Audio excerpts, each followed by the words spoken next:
Oscar क्लबमध्ये नियमांची पायमल्ली, पहाटेपर्यंत हुक्का व दारूची खुलेआम सेवा। नमस्कार, मी धनंजय पवार, मनपा वृत्त 24 तास या आपल्या आवडत्या यूट्यूब चॅनलवर पुन्हा एकदा आपलं हार्दिक स्वागत करतो।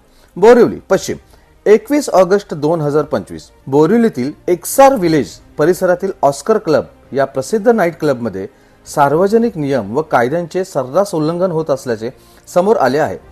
क्लबमध्ये पहाटेपर्यंत तंबाखूयुक्त हुक्का व दारू ओपनली सर्व केली जात असल्याचे व्हिडिओद्वारे उघडकीस आले आहे।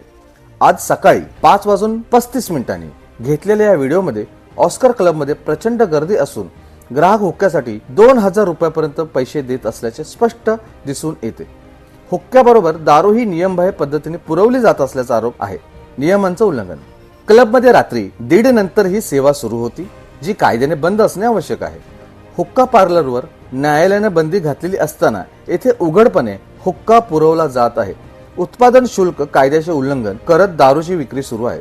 नागरिकांमध्ये नाराजी, स्थानिक रहिवासी यावर तीव्र नाराजी व्यक्त केली असून संबंधित प्रशासनाकडून त्वरित कारवाईची मागणी केली आहे। क्लबमध्ये एवढी गर्दी असते की टेबल आधीच बुक करावे लागते। पोलीस व बीएमसी प्रशासनाने याकडे दुर्लक्ष केल्यामुळेच असे प्रकार सर्रास चालू आहेत, असे स्थानिक नागरिकांनी सांगितले आहे। कायदेशीर बाजू, महाराष्ट्रातील कायद्यानुसार रात्री 1:30 नंतर बार चालवणे बेकायदेशीर आहे। हुक्का सेवा देण्यासाठी स्वतंत्र परवाना आवश्यक असून खाण्याच्या परवान्यावर हुक्का देणे हा न्यायालयीन आदेशाचा अवमान आहे। प्रशासनाने घेतली का दखल? सद्यस्थितीत कोणत्याही अधिकृत यंत्रणेकडून कारवाई झाल्याची माहिती नाही। मात्र हा प्रकार सोशल मीडियावर व्हायरल झाल्यानंतर बीएमसी व मुंबई पोलिसांवर दबाव वाढत आहे।